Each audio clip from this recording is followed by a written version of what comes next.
Assalamualaikum warahmatullahi wabarakatuh. Bersama saya Maskah Mawati dari kelas 4A Manajemen Informatika. Pada video kali ini kita akan membahas tentang Undang-Undang Informasi dan Transaksi Elektronik atau biasa disebut dengan UU ITE. Buat teman-teman, sudah tahu apa belum maksud dari UU ITE? Kalau belum, mari kita simak videonya. Jadi, UU ITE atau Undang-Undang Informasi dan Transaksi Elektronik adalah ketentuan yang berlaku untuk setiap orang yang melakukan perbuatan hukum sebagaimana diatur dalam undang-undang ini, baik yang berada di wilayah hukum Indonesia maupun di luar wilayah hukum Indonesia. Undang-Undang Informasi dan Transaksi Elektronik mengatur berbagai perlindungan hukum atas kegiatan yang memanfaatkan internet sebagai medianya, baik transaksi maupun pemanfaatan informasinya. Pada UU ITE juga diatur berbagai ancaman hukuman bagi kejahatan melalui internet.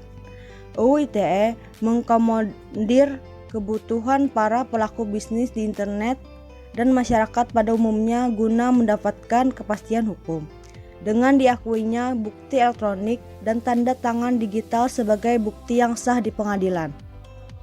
Salah satu isi dari UU ITE ini adalah mereka yang secara sengaja dan tanpa hak melakukan penyadapan atas informasi dan dokumen elektronik pada komputer atau elektronik yang milik orang lain akan dikenakan hukuman berupa penjara atau denda. Hal itu tertuang dalam bab 7 tentang perbuatan yang dilarang, pasal 31 ayat 1 dan ayat 2. Sejak dibentuk Undang-Undang Nomor 11 Tahun 2008 tentang Informasi dan Transaksi Elektronik atau UU ITE, hingga kini kerap memantik selisih hukum. Mengutip dari situs resmi Kominfo, pembahasan pembentukan regulasi yang sering disebut pasal karet ini sudah sejak 16 tahun silam, pada tahun 2005 hingga 2007. Komposisi perundungan ini merupakan paduan dua rancangan undang-undang RUU, yaitu RUU Tindak Pidana Teknologi Informasi. Beberapa kampus turut menyusun konsep hukum siber ini. Ada Universitas Pajajaran atas arahan Departemen Komunikasi dan Informasi juga menggandeng Institut Teknologi Bandung. Yang kedua RUU Informasi Elektronik dan Transaksi Elektronik dari Universitas Indonesia atas arahan dari Departemen Perindustrian dan Perdagangan. Salah satu alasan adanya UU ITE yaitu karena pengaruh globalisasi dan juga perkembangan teknologi komunikasi yang sangat pesat. Hal itu telah mengakibatkan perubahan yang cukup signifikan dalam penyelenggaraan dan juga cara pandang masyarakat pada telekomunikasi. Adanya UU ITE membuat beberapa perubahan yang cukup signifikan, terlebih di dunia teknologi, informasi, dan telekomunikasi. Telekomunikasi sendiri merupakan salah satu infrastruktur yang cukup penting dalam kehidupan berbangsa dan bernegara. Adanya perkembangan teknologi yang cukup pesat tidak hanya terbatas pada bidang telekomunikasi saja, tapi juga telah berkembang di IT. Dengan perkembangan teknologi komunikasi, tentunya kita dituntut untuk mengikuti norma serta kebijakan yang ada di Indonesia. Hadirnya UU ITE sudah cukup komprehensif untuk mengatur informasi elektronik dan juga transaksi elektronik. Hal tersebut bisa kita lihat dari beberapa cakupan materi yang ada di dalam UU ITE, yang mana merupakan terobosan baru.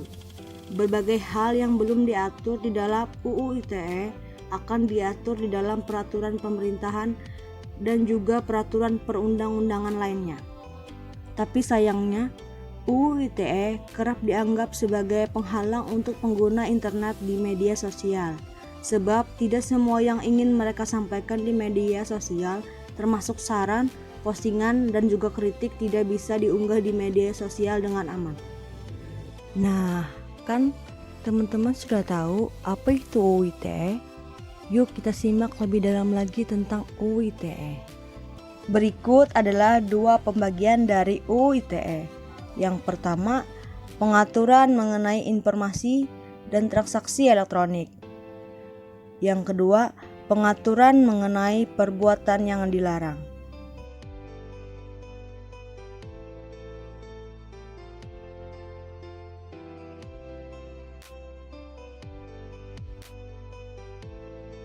Larangan-larangan dalam UU ITE. Yang pertama, pencemaran nama baik. Pencemaran nama baik belakangan kerap dijadikan pasal andalan dalam memidanakan seseorang. Yap, peraturan itu diatur dalam pasal 45 ayat 3 Undang-Undang Nomor 19 Tahun 2016. Yang kedua, pemerasan atau pengancaman. Bagi kamu yang relate dengan penjelasan ini, ternyata Undang-Undang ITE juga mengatur hal demikian loh dalam pasal 45 ayat 4 Undang-Undang Nomor 19 Tahun 2016. Yang ketiga, teror online. Hal yang tidak menyenangkan yang dialami pada seseorang. Tidak nyaman banget sih rasanya diteror sama orang lain, apalagi kalau kasusnya nggak jelas, kayak random. Nah, bagi siapapun kamu yang pernah diteror secara online, ternyata perbuatan ini juga diatur dalam undang-undang loh, khususnya pasal 45B Undang-Undang Nomor 19 Tahun 2016. Nggak main-main, pelaku teror juga dapat dikenakan ancaman pidana penjara paling lama 4 tahun atau denda paling banyak 750 juta rupiah. Yang keempat, merentas akun media sosial orang lain. Anyway, jangan main-main loh dengan akun media sosial orang lain. Karena dengan merentas akun orang lain, kamu bisa dikenakan pasal 32 ayat 1 dan pasal 48 ayat 1 Undang-Undang ITE. Ini adalah tips agar kamu terhindar dari pelanggaran UU ITE. Yang pertama, hindari memposting atau memberikan komentar saat sedang emosi. Yang kedua, hindari kata-kata kasar. Yang ketiga, hindari pornografi. Yang keempat, bisa mengupdate hal-hal yang berkaitan dengan UU ITE. Yang kelima, belajar dari pengalaman sebelumnya dan dari pengalaman orang lain. Seperti yang kita ketahui, kasus Prita Mulyasari merupakan kasus pelanggaran terhadap UU ITE yang menggemparkan Indonesia. Nyaris berbulan-bulan kasus ini mendapat sorotan masyarakat lewat media elektronik, media cetak, dan jaringan sosial seperti Facebook dan Twitter. Prita Mulyasari adalah seorang ibu rumah tangga, mantan pasien Rumah Sakit Omni Internasional Alam Sutera Tangerang. Saat dirawat di rumah sakit, Prita tidak mendapat kesembuhan, namun penyakitnya malah bertambah parah. Pihak rumah sakit tidak memberikan keterangan yang pasti mengenai penyakit Prita, serta pihak rumah sakit pun tidak memberikan rekaman medis yang diperlukan oleh Prita. Kemudian, Prita mengeluhkan pelayanan rumah sakit tersebut melalui surat elektronik yang kemudian menyebar ke berbagai mailing list di dunia maya. Akibatnya, pihak Rumah Sakit Omni Internasional marah dan merasa dicemarkan. Lalu, Rumah Sakit Internasional Omni mengadukan Prita Mulyasari secara pidana. Sebelumnya, Prita Mulyasari sudah diputus bersalah dalam pengadilan perdata dan waktu itu pun Prita sempat ditahan Lembaga Permasyarakatan Wanita Tangerang sejak 13 Mei 2009 karena dijerat pasal pencemaran nama baik dengan menggunakan Undang-Undang Informasi dan Transaksi Elektronik UU ITE. Kasus ini kemudian banyak menyedot perhatian publik yang berimbas dengan munculnya gerakan solidaritas Koin Kepedulian untuk Prita. Pada tanggal 29 Desember 2009, Ibu Prita Mulyasari divonis bebas oleh Pengadilan Negeri Tangerang. Contoh kasus di atas merupakan kasus mengenai pelanggaran Undang-Undang Nomor 11 Pasal 27 Ayat 3 Tahun 2008 tentang Undang-Undang UU ITE. Dalam pasal tersebut bertuliskan bahwa setiap orang dengan sengaja dan tanpa hak mendistribusikan dan atau transmisikan atau membuat dapat diaksesnya informasi elektronik dan dokumen elektronik yang memiliki muatan penghinaan atau pencemaran nama baik. Undang-Undang Informasi dan Transaksi Elektronik (UU ITE) mengatur berbagai perlindungan hukum atas kegiatan yang memanfaatkan internet sebagai medianya, baik transaksi maupun pemanfaatan informasi.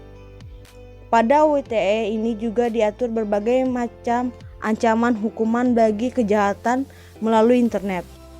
UU ITE mengakomodir kebutuhan para pelaku bisnis di internet dan masyarakat pada umumnya guna mendapatkan kepastian hukum dengan diakui bukti elektronik dan tanda tangan digital sebagai bukti yang sah di pengadilan. Itu tadi penjelasan secara singkat tentang UU ITE dari saya. Harapannya dengan memberikan sebuah gambaran dan penjelasan dari perbuatan yang dilarang dilakukan melalui internet, bisa memberikan sedikit gambaran secara lengkap tentang penggunaan teknologi, informasi, dan komunikasi secara tepat. Terima kasih telah menyaksikan video ini. Wassalamualaikum warahmatullahi wabarakatuh.